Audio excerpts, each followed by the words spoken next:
Looks like we're going? Wow. Man, you're the man. Thank you. Okay.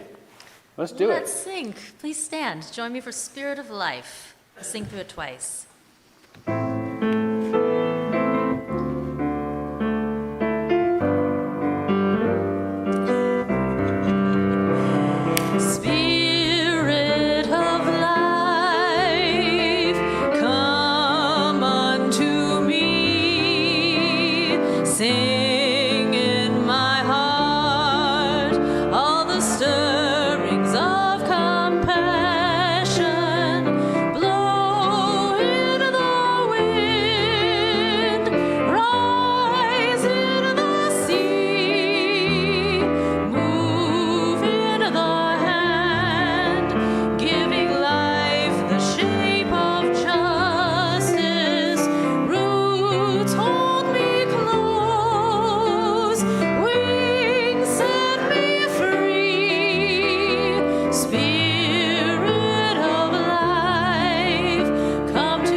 An official good morning to you. Welcome, everyone. Appreciate your patience this morning. For those who might be joining us on our live stream and, of course, from Zoom, we were having some sort of trouble connecting today. We guess it might be the solar flares that are very unusual at this time on our planet. So if you are hearing this, that might explain it. If you are not hearing it, it may be that it's impacting your internet as well. So you can't see this. But anyway, great to have everyone here. As always, we begin by welcoming you to the Unitarian Universalist Church of Spokane, where our mission is to join together to create a nourishing, liberal religious home and to champion justice, diversity, and environmental stewardship in our wider world, or as we say in short, to create community, find meaning, and live justly. No. I actually love that. You know I do. It may be like it'll get annoying to you for after a while because like, which do I say? But Lynn came up with the idea that we should shift it to live justly, which I thought was great. But we're Unitarians, so not everybody thought it was great. And so rather than getting into a major conflict, we'll say what you want, right? So there's that discordance at the start of our service, which I really, really enjoy. And it particularly goes with what I'll be talking about in a little bit about finding our common denominators. So I was going to highlight it again this morning. So whatever you say is fine. The discordance is wonderful and a very important part of making music, right? Yeah?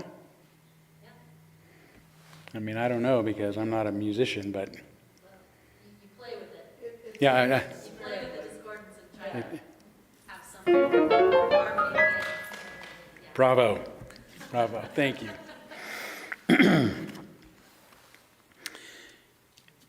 So, as always, welcome to all of you. We're glad to have you here, whether you're in the space with us or joining us via Zoom and live stream. We embrace all that you bring with you this morning.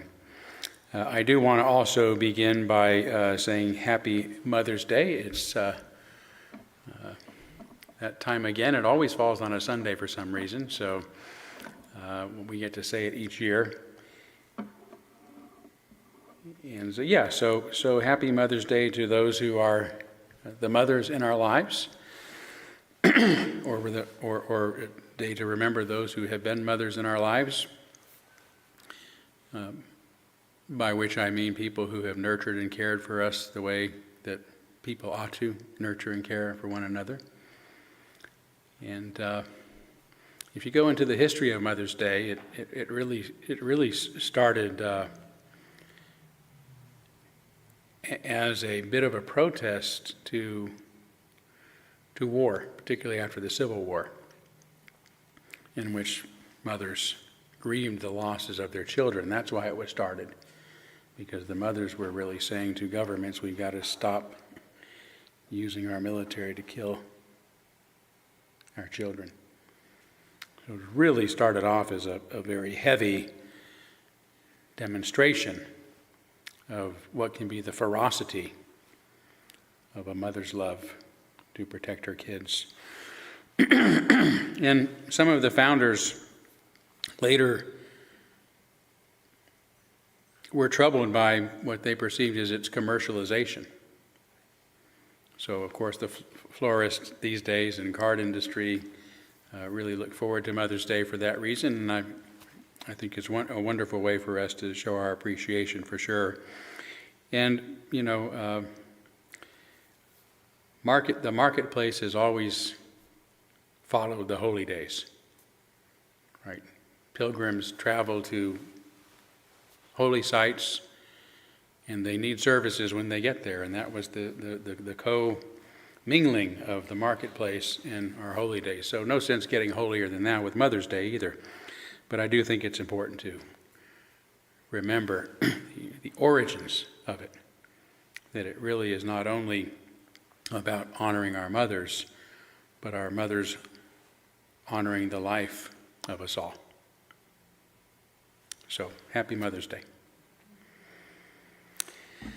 And I also want to invite Lynn Janician to come forward to say a few words about the wrap-up of our annual generosity campaign.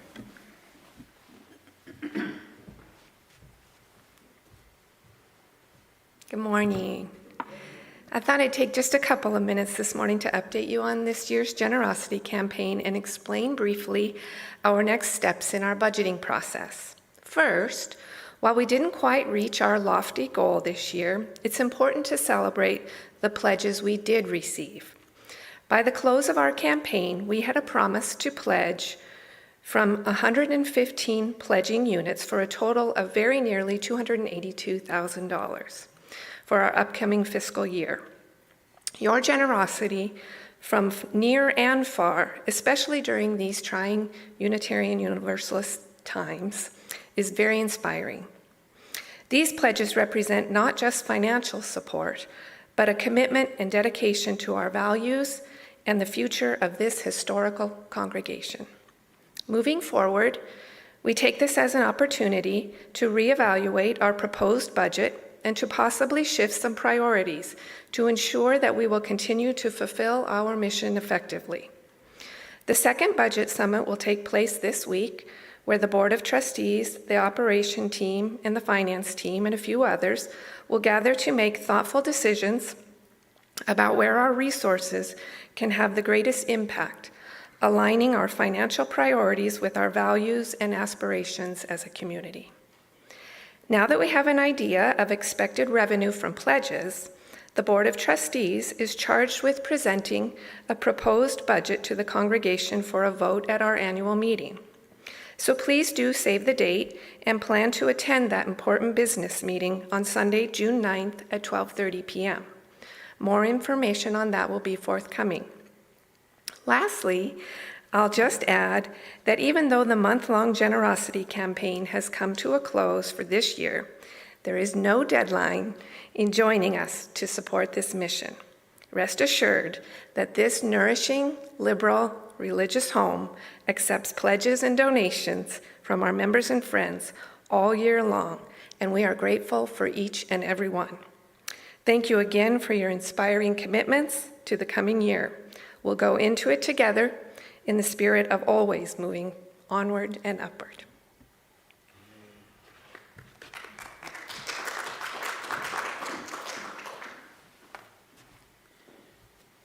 Thank you so much, Lynn, and to Rebecca and everyone who worked so much on the generosity campaign. And I again want to thank everybody who has contributed to this year's generosity campaign. Thank you so much. It's always an interesting balance to try to find a reasonable goal, but a goal that stretches beyond possibility as well. And it's kind of like the Super Bowl, right? If you have two teams that have struggled really hard through a season, I should not use sports analogies. That's baseball, right? No. I know what the Super Bowl is. But, they both get there, and then only one walks away with the trophy.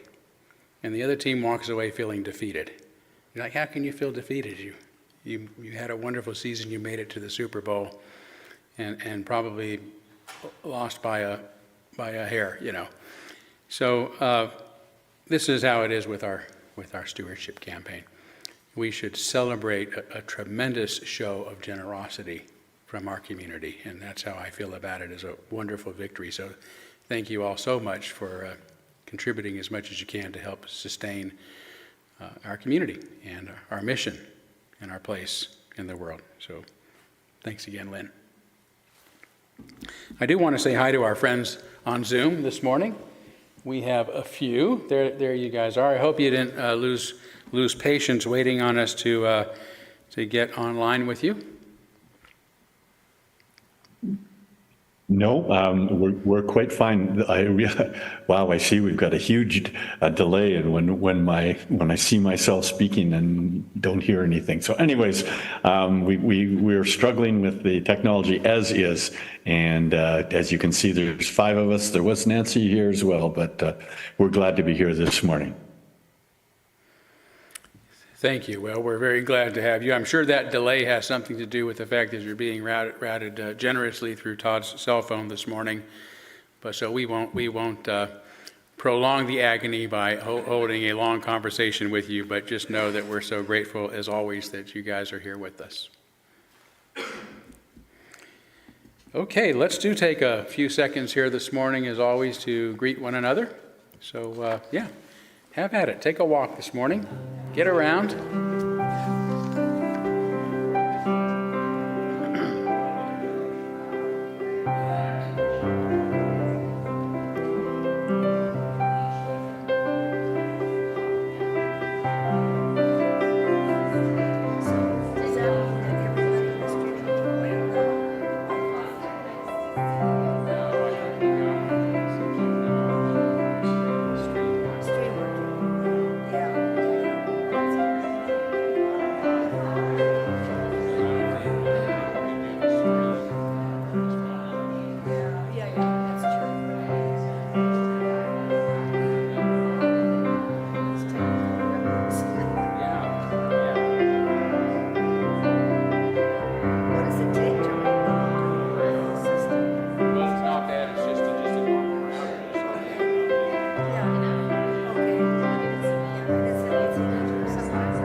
Okay, more time to visit following our service as always, so please stay around for our social hour, but let's move forward now by lighting our chalice, the symbol of our unity and our solidarity, of our openness and our inclusion, of our community and our individual uniqueness.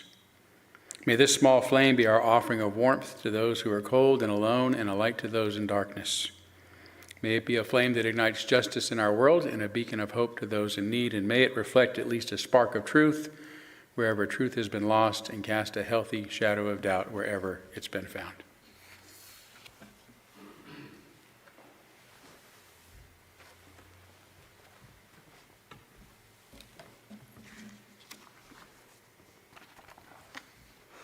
This is not the happiest of Mother's Days, with families under assault in Gaza and Ukraine and women's reproductive rights threatened in America. But it's still a time to honor all the women, as Todd said, who nurture our families and our society and reflect on how we can continue to work for a more just future. There's some solace in the words of and life of the Reverend Jack Mendelson. Some of you may know of him, a renowned Unitarian minister who died in 2012 at age 94. Mendelson was a civil rights leader, a supporter of feminism in that second wave of feminism, and an advisor to Adlai Stevenson on questions of religion. He made headlines in 1967 when he conducted the Vietnam War Resistance Service at Arlington Street Church in Boston. He befriended Jesse Jackson and traveled with him to the Middle East to meet with Yasser Arafat in 1979. His most significant book, Being Liberal in an Illiberal Age, Why I Am a Unitarian Universalist, was written in 1964 when the country was battling over civil rights and Congress was considering enacting the Civil Rights and Voting Rights Acts over the objections of the right, while far-left activists sneered at liberals. Does any of this sound familiar? Here is Mendelssohn's ringing endorsement of our Unitarian faith. He calls on us to continue to be stalwarts to defend liberalism. His words are as relevant today as they were 60 years ago. Human nature and its champion, liberalism, suffer these days with a wretched press, he wrote. Those who would like nothing better than to take control of our lives are palpably encouraged that this is the best time for fastening on us their pet pieties, nostrums, and chains. But these will be fatal days for the liberal spirit only if this generation is without stalwarts who distill from the essence of the predicament the wonder of halting, imperfect, but coping solutions. I say unto you that Unitarian Universalism provides not by any means an exclusive, but a special and inclusive place for such stalwarts. These many years of laboring in its vineyards have both chastened and deepened the pride I take in calling it the religion of my heart and mind.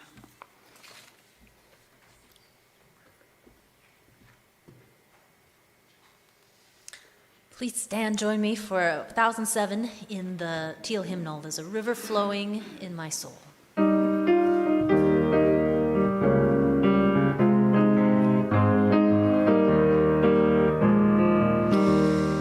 There's a river flowing in my soul. There's a river flowing in my soul. And it's turning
Thinking about Jack Mendelson, one of my favorite quotes, and I have to paraphrase, but I've used it in a few sermons, is when he describes what goes on in a Unitarian church, and he talks about the diversity of opinion that is represented in the pew, and then in social hour, how a believer and a non-believer might be engaging in a pleasant conversation over a cup of coffee, or someone with Buddhist leanings and humanist leanings, and there's no, it has no bearing upon their friendship or their ability to identify as Unitarians and to work on their many common causes and problems together.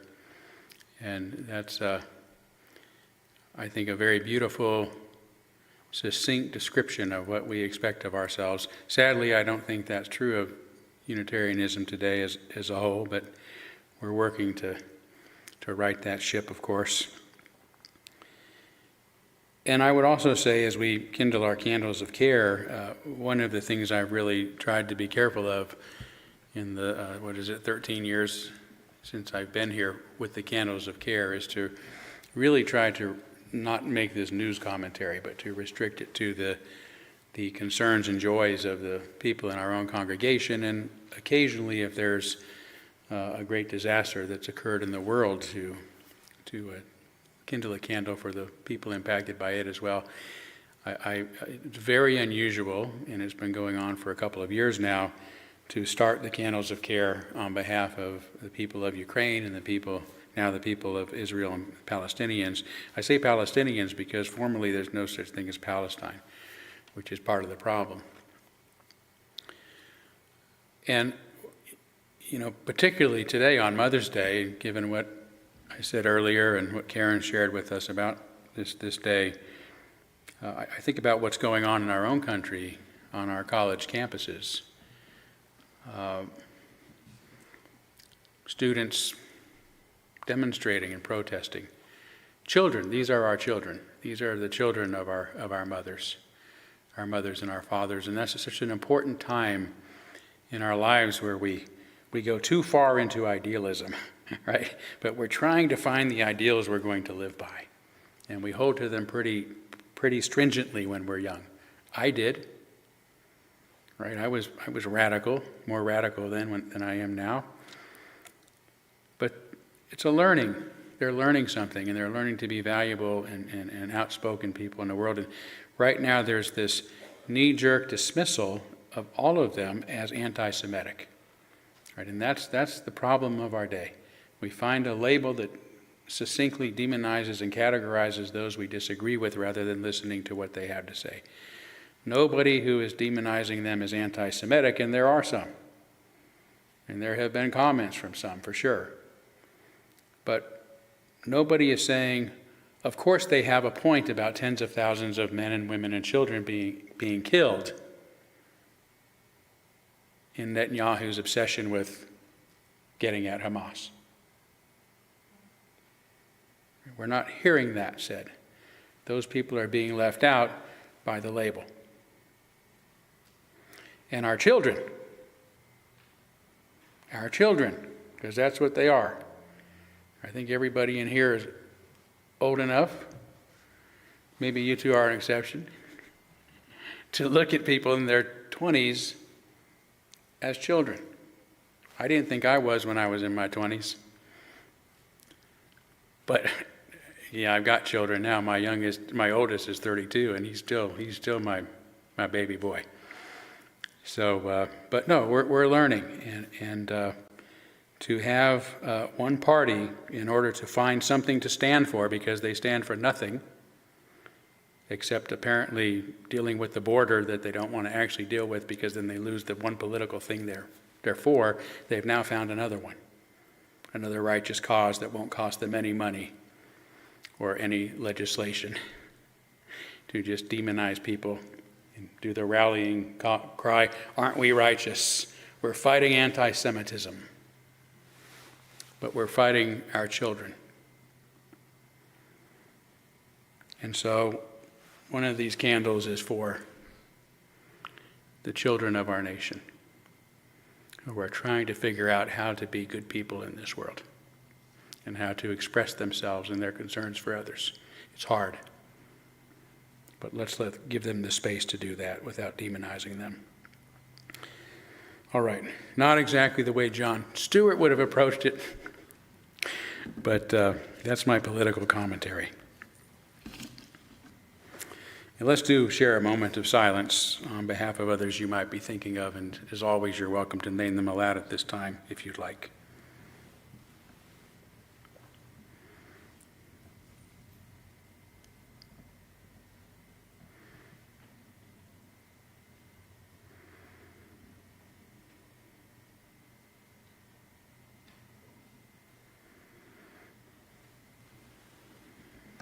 Those named aloud and those embraced in our silence, and all those who are suffering in our world at this hour, we hold in our community with compassion.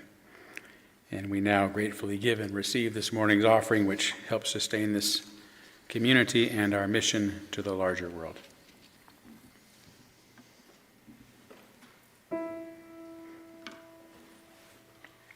Sweet the evening air of May, soft my cheek caressing, sweet the unseen lilac spray, with its scented blessing, white and ghostly in the gloom, shine the apple trees in bloom, apple trees in bloom, sweet the evening air of May, soft my cheek caressing, sweet the unseen lilac spray, in its scented blessing, white and ghostly in the gloom, shine the apple trees in bloom, apple trees in bloom, sweet the evening air of May, soft my cheek caressing,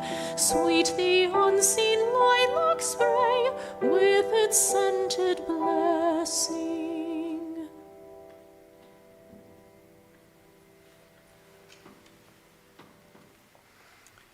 Thank you so much, Madeline and Maura. Beautiful, as always. So, to help us get back on time track as best as possible, I'm going to actually forgo our time for all ages this early service. I hope you'll forgive me for that. And also, we'll forgo our meditation and words of meditation that Karen's kindly offered to let us move right into our special music. You can take a couple of breaths if you need to. Okay. Well, in a very different spirit, we're going to do some jazz. Right.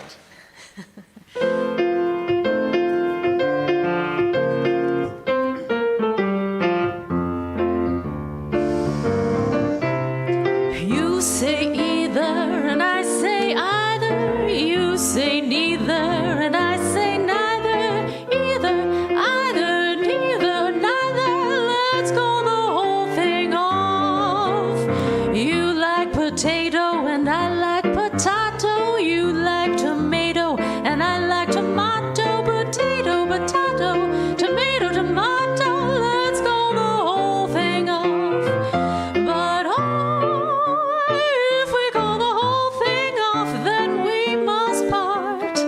But if we ever part, then that might break my heart. So if you like pajamas and I like pajamas, I'll wear pajamas and give up pajamas, for we know we need each other, so we better call the calling off. Oh, let's call the whole thing off. You say laughter, and I say laughter. You say after, and I say after. Laughter, laughter, after, after. Let's go the whole thing off. Oh, oh. You like vanilla, and I like vanilla. You sarsaparilla,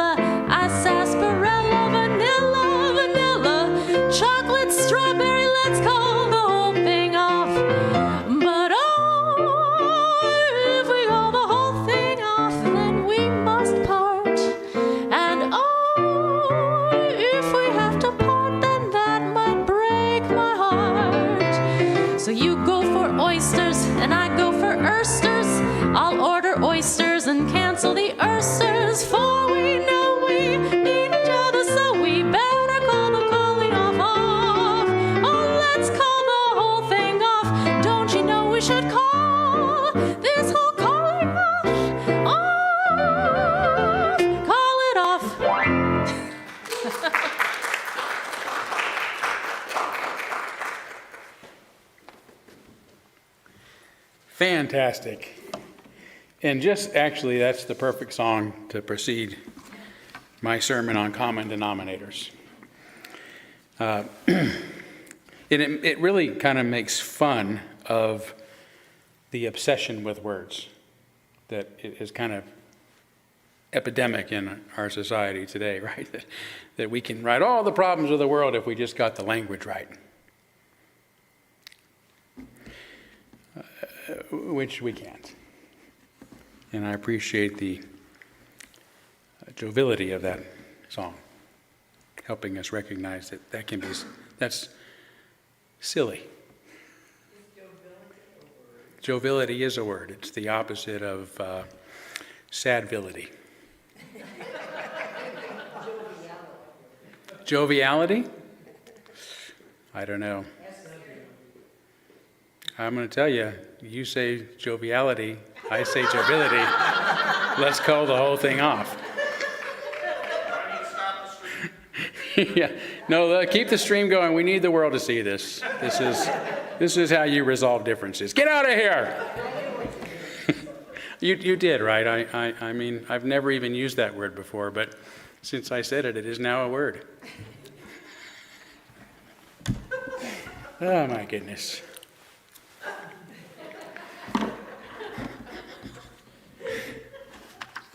All right. Can we be serious for a minute?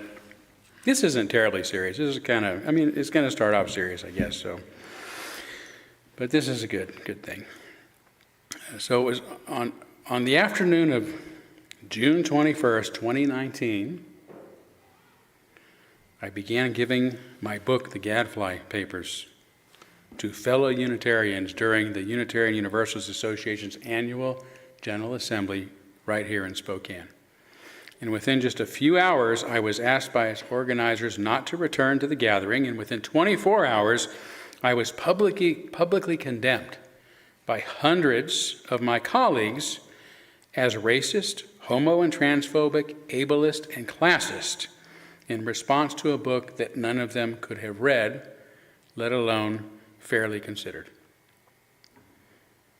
Within a month, I was censured by the UU Ministers Association for no specific reason and fired as an adjunct professor without cause from Meadville Lombard Theological School, the Unitarian seminary where I earned my doctorate.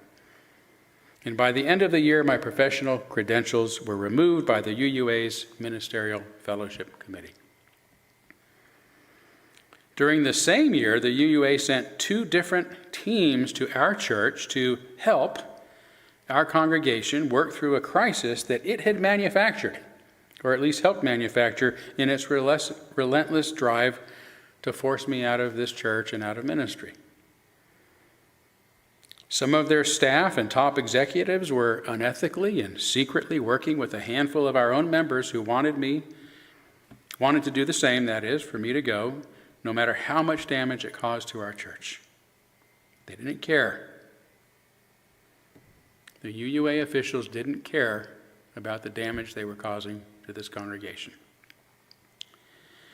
And I was doing my best to hold myself and our congregation together at a time that was further complicated by the COVID lockdown, keeping us apart when we most needed to be together.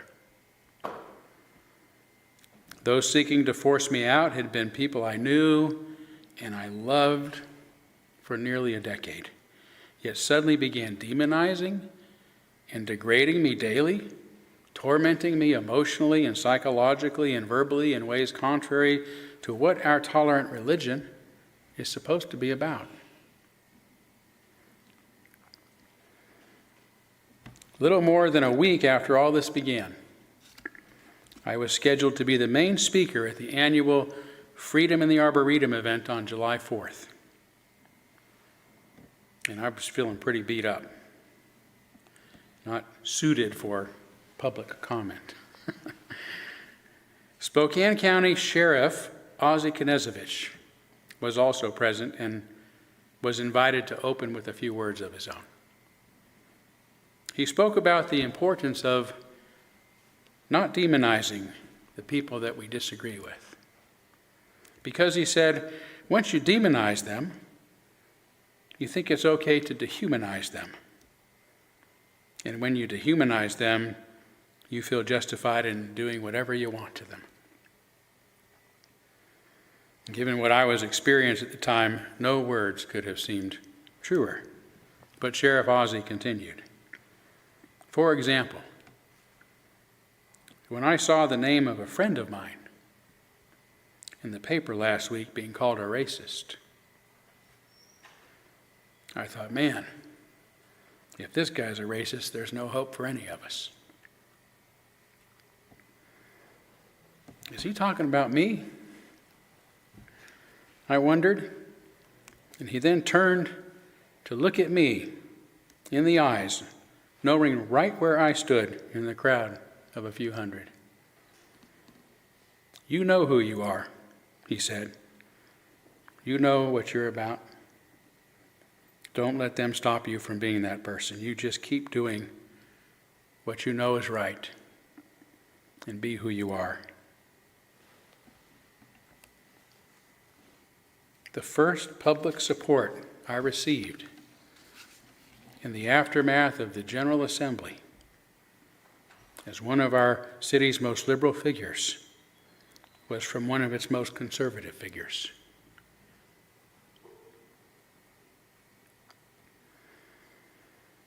I was a little surprised to hear the sheriff refer to me as a friend. We'd publicly been at odds on some issues, including my effort to make it more difficult for the railroad to transport fossil fuels through our community. But a year or so earlier, I had traveled to Olympia to support a young man, a black man, wishing to have his criminal record expunged. He committed a serious crime as a young adult while living in Chicago, but after serving his time, he wisely moved to Spokane to get away from his former environment and to turn his life around.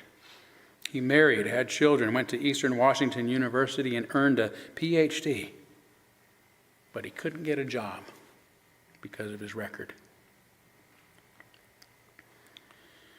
The first time he asked, the courts denied his request because he showed up without any support. They didn't believe him because it appeared that nobody believed in him. But this time was different. His parents and siblings flew in from Chicago, joining many of his friends, including me and Sheriff Ozzie. The matter was scheduled to be addressed first thing that morning, but we ended up waiting until the end of the day. We spent our entire day there, waiting to help him move on with his life. Ozzie and I spoke a bit during our hours leaning against the courthouse walls. And we impressed each other with our mutual compassion for this young man. As you can imagine, being a top law enforcer, the sheriff's words of support were the deciding factor in the court's decision to grant the man's request. You know what you did that day. You know how far you traveled and the hours you spent to help that man, Ozzie said. Before the July 4th crowd, nobody knowing what he was referring to but me. You know what you're about. You just keep being yourself and do what you do no matter what they say.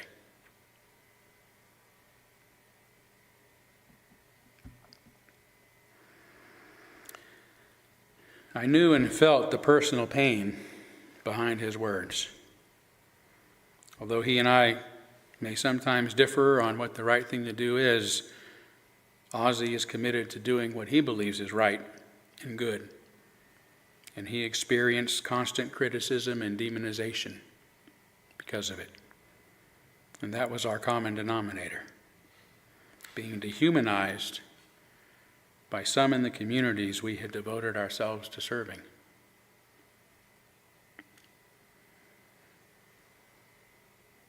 More than 2 years later, in early November 2022, I was contacted by Carl Tompkins, who asked to meet with me over coffee to discuss the possibility of joining a group of interfaith leaders to work on the issues of crime and homelessness in our community. Only 2 months earlier, Sheriff Ozzie had caused tremendous upset by announcing plans to raid and disperse Camp Hope, which had become the largest homeless encampment in the country. And that plan got a lot of criticism and resistance from people on both sides of the political aisle, and in the end isn't something that he followed through with wisely. Instead, behind the scenes, he told the Citizens for a Safe Spokane committee, a non-political group of civic leaders, that many of the systems which regulate crime, homelessness, and poverty in Spokane are ineffective, and that it was time to turn to our community's many faith leaders for suggestions and for guidance.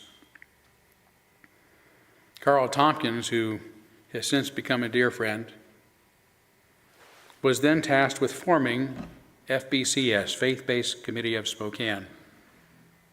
And all faith organizations were invited, though only 9 chose to participate. During our coffee, Carl informed me that Sheriff Ozzie had told him, "You have to invite Todd Eckloff."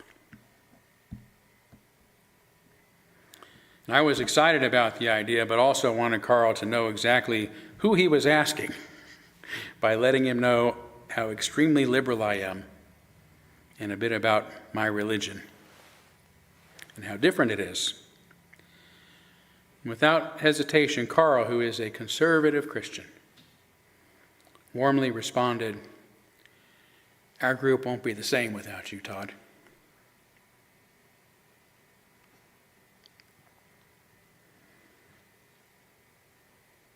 And try to imagine how this sentiment impacted me. To be welcomed and wanted by those of a different religion and political persuasion after having been ostracized and treated so disdainfully by so many in my own religion that is supposed to be earmarked by tolerance. Our first meeting took place at 6 p.m. on December 8th, 2022, during a snow and ice storm, the first of the season, that made the roads treacherous, but everyone on the newly formed committee showed up.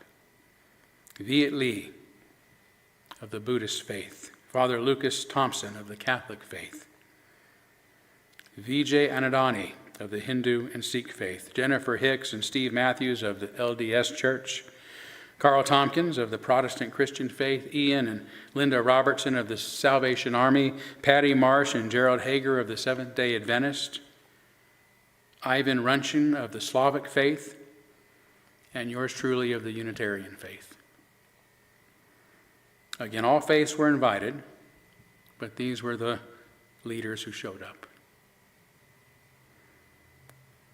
Everyone involved almost immediately bonded. And during our meetings, usually twice a month or more, our interchanges and different viewpoints were always greeted with the deepest care and respect. Given our diversity, we often disagreed, but never once were any of us disagreeable. For example, our very first task was to develop a code of life standards, a list of code of life standards that every one of us and our various faith communities could agree upon. We ended up with a list of 32 common standards. And that seems like a lot for such a diverse group, and it is, but we had over 100 standards, 100 values, before whittling them down to just those that we could agree upon, or that we all agreed upon. In other words, we disagreed about how life ought to be lived far more than we agreed. Yet we never let our differences get in the way of accomplishing our common cause, nor prevent us from expressing the utmost respect for one another, nor from establishing the bonds of true friendship.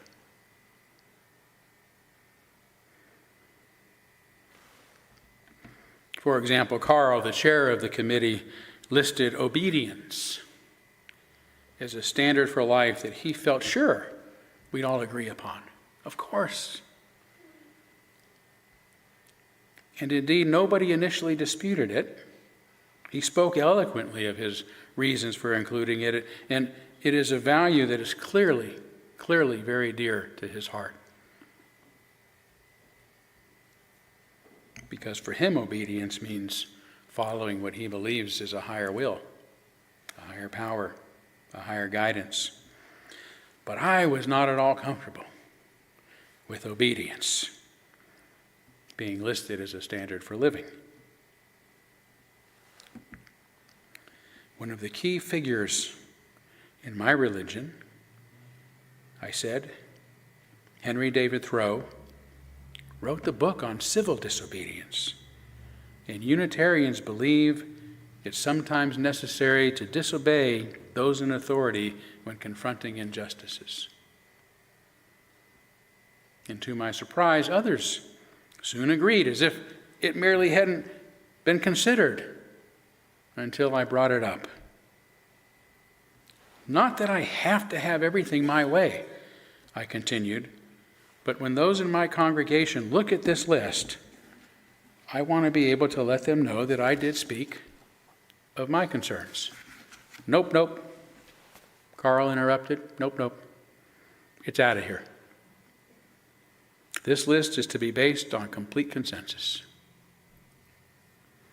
Just like that. Despite his attachment to it, obedience was gone without need for further discussion or any hurt feelings or anger by anyone. Again, given what I've experienced from so many Unitarians in recent years who are supposed to be the most open-minded people of them all, I was not expecting to find that kind of acceptance from a conservative, Bible-believing Christian.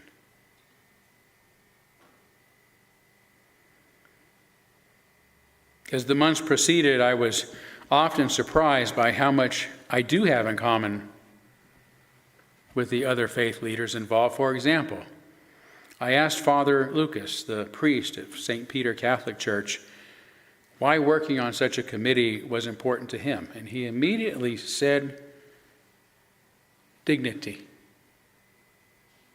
Dignity. As Catholics, our first commitment is to human dignity. Wow, I thought, our first Unitarian principle is the inherent worth and dignity of every person. For us, when God became human through the incarnation of Christ, Father Lucas continued, he elevated the dignity of every person. So as Catholics, we serve our entire community, not just Catholics, because everyone deserves to live a life of dignity.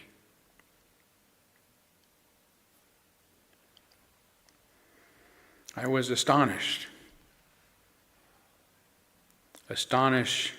to hear this and to realize that Father Lucas and I had joined the faith-based committee with its focus on criminal justice and homelessness for the same reason, because we both believe deeply that people should have dignity and be treated as such.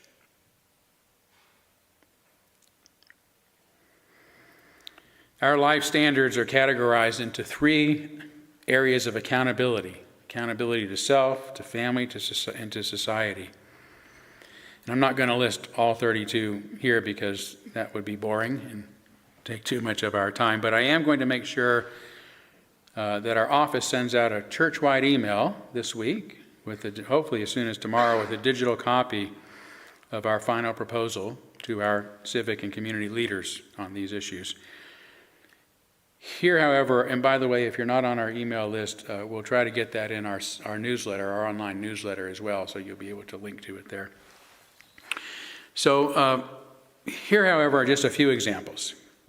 Justice, honesty, ethics and morality, generosity, humility, dignity, courage, peace, mercy, equality, respect, liberty, and so on. Nor do I have time, or we have time, to go into great detail about the proposals regarding crime and homelessness. So instead, I'm going to focus on those ideas and items therein that are, at least in part, my contributions and representative of our church the UU Church of Spokane. Now, the section on criminal justice, for example, begins by pointing out that nearly 70% of state tax dollars is allocated toward the criminal justice system, which involves between only 5 and 8% of our state's population. Reform is in order. How many of you remember hearing me say that in sermons on this subject? Thank you, Dick. I appreciate that. I knew you would, but damn you. No. I don't expect you to remember everything I say. I don't. Yeah.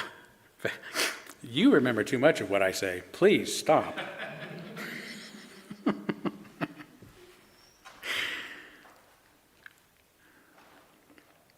And it also states that the goal of the proposal is to reduce crime and have fewer incarcerations.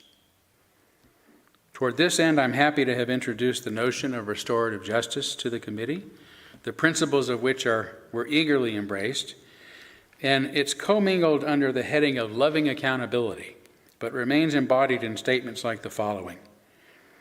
The criminal justice system should not only carry the appropriate degrees of retribution and punishment, but in the largest sense be restorative. Loving accountability provides the avenue of developing self-worth, and the spirit of loving accountability should exist within all legislative policies that pertain to criminal justice.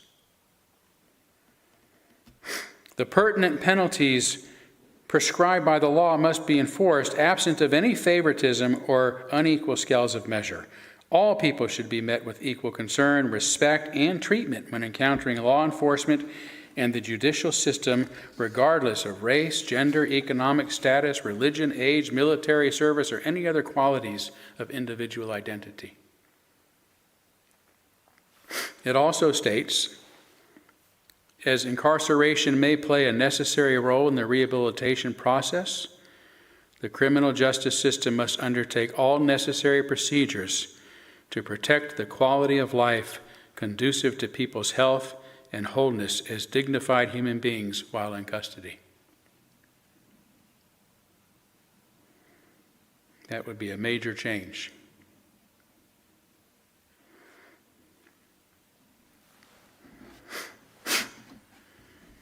And while expressing the need to support law enforcement, especially police officers called upon to respond to crimes, the proposal also recognizes that such support includes the fair assessment of law enforcement practices, holding all officers responsible for legal and appropriate behavior. And I cannot personally claim the authorship of these statements because, again, the proposal is a work of consensus, but I can take much credit for bringing these sentiments up for all of us to have considered. Excuse me one moment.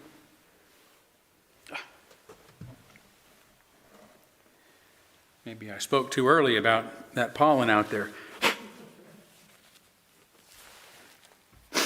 Homelessness is, of course, a difficult matter to address, albeit one of the most serious issues of the day. It is as much a problem of scarce resources as anything else. And our committee agreed that the state of homelessness ought to be considered and treated as an intolerable condition. That was the language we used. Homelessness ought to be considered an intolerable condition. And this doesn't mean criminalizing it, nor does it mean giving away free houses. What it does mean is that no compassionate society can tolerate hundreds of thousands living without adequate shelter. I try to use my voice in particular to get away from the false narrative that homelessness is mainly caused by mental illness and drug addiction. I work to remind the committee that there is a global housing shortage due to the rapid mass migration into the world's cities, and this has caused a housing shortage and rising prices that keep many hardworking and well-educated people out of the housing market and increasingly sleeping in their cars or living on the streets. That's a global reality. And the committee agreed that a great slogan for our city should be, "Welcome to Spokane, a safe and clean community where everyone can live in dignity. Even if the city can't provide enough housing, having people sleep on the streets cannot be tolerated, which means it is up to officials to establish locations away from populated neighborhoods and businesses that can be utilized as homeless shelters. And I brought up the idea that wherever they are established, it is also necessary to provide basic needs like water, restrooms, showers, beds, and security. In addition, the committee agreed that we must have adequate programs in place to help as many people as possible of becoming self-reliant. The proposal states, FBCS recommends that our community leaders develop and deliver a plan that makes affordable housing available, that helps to meet the limited financial capability of retirees, the elderly, and low-income people. By the way, I just learned about a company in Austin, Texas. They've been working on this for years, but just a couple months ago, they really came up with technologies that are going to revolutionize house building. You know, their goal was to bring the expense down, from using robots to at least what it costs to build a house now, which is average is $650,000 around the country. But to bring that below the $34 per square foot, they've got it down to $25 now. It's going to be even less. They were using these robots about the size of this room that would go across and print sometimes 2 houses. They could do a neighborhood, and they've got these in Austin and in Mexico. Now they've got a robot that just is one arm. It can build 2 stories, anything you want, bring beauty back to our lives. This will be the homes of tomorrow, not even the future. And this is a company that is completely committed to solving the housing crisis. This is completely committed to compassion for human beings. So I'm going to be talking more about that at some point, show you examples. And these homes are beautiful. Icon in Austin, Texas. And the person who is the founder, just one of the most beautiful souls you'll ever hear, very intelligent, down to earth, but so committed. So there's real hope. I think there's real hope for solving this problem, for creating not only affordable housing, but not cheap housing. Right? That's the problem. He points out our houses are getting more expensive and less quality. But these homes are you could say, I would like my home to be a mini Taj Mahal, and out it would print. So that's good news. Imagine, just seeing 5 or 6 of these arms, which, by the way, can all be run by one operator, creating a neighborhood almost overnight. And by the way, the materials have been defined as the most sustainable home building materials possible. They're considering everything. That's another sermon. So I just wanted to give you some hope on this, because this is really this is something we can preach about, but it's hard to deal with, right? Okay. Let's see, where were we at here? Yeah. So I won't go further into the proposal, which you will be able again to see for yourself. But I do want to begin to close by returning to the real theme of today's message, the importance of finding our common denominators.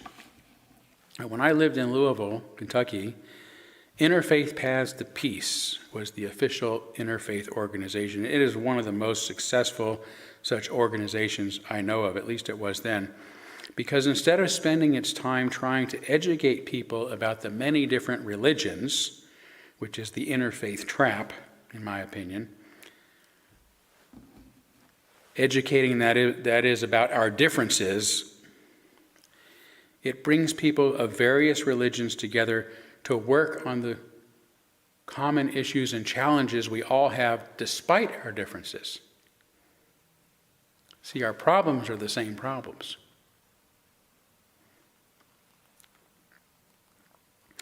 Now, when I came to Spokane, this was not how the local interfaith organization worked. It was much more about bringing us all together to hear and talk about our different beliefs. And this, to me, is as boring as it is pointless. And I believe it's why Spokane's interfaith community has never been very successful. Most of us are satisfied with our chosen religions, whether we inherit them from our families or choose them as adults. We are already aware of the many other faiths that abound and are free to further explore them anytime we wish. What we cannot do, however, is resolve our common challenges alone. No matter our differences, many of our problems are the same, and none of them can be resolved unless we work together. There's a great verse in the Hebrew Scriptures in Amos.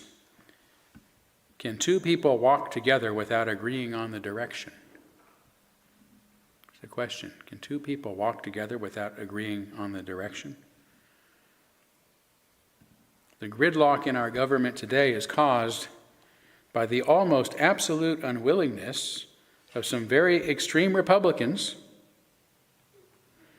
to walk together with Democrats. As a result, neither party can get much done because they cannot agree on the direction to take. The success of the Faith-Based Committee of Spokane, by contrast, is because the diverse group of people came together to help resolve some of the community's common challenges, regardless of our individual beliefs. Some of our civic leaders were astonished by what we accomplished in just a few months, especially because of our diversity of beliefs. Sadly, when we publicly shared our final proposal formally with our civic leaders at a scheduled event, only the Republicans showed up, including our former mayor, Nadine Woodward, but no officials from the progressive side of things came, no city council members, although they were all invited.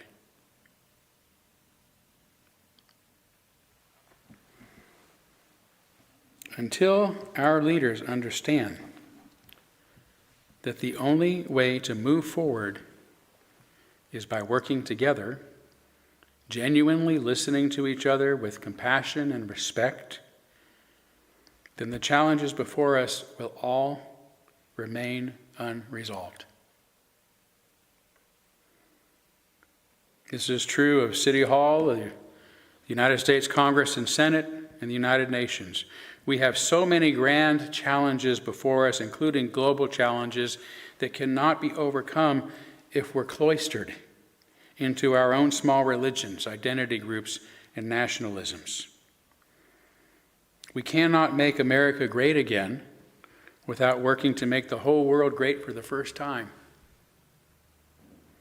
Because today our greatest challenges are global.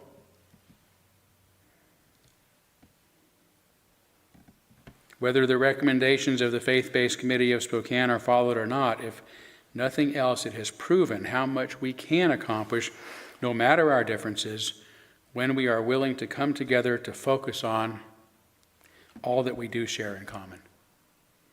Our common denominators, our common challenges, our common values, and above all, our common humanity. Thank you. Thank you.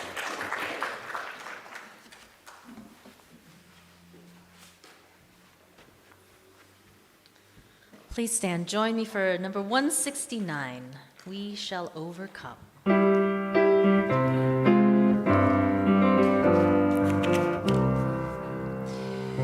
We shall overcome. We shall overcome. We shall overcome someday. Oh, deep in my heart,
As we depart today, I leave you with the original intentions of the first Mother's Day proponent, Julia Ward Howe, who you've heard about today, a pacifist who would likely be horrified that Mother's Day has shrunk to a Hallmark card.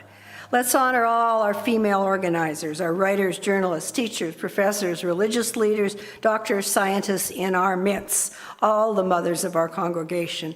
Let's remember that the labor of motherhood nurtures our communities, our nations, and our earth. Amen. Blessed be. Salam alaikum and shalom.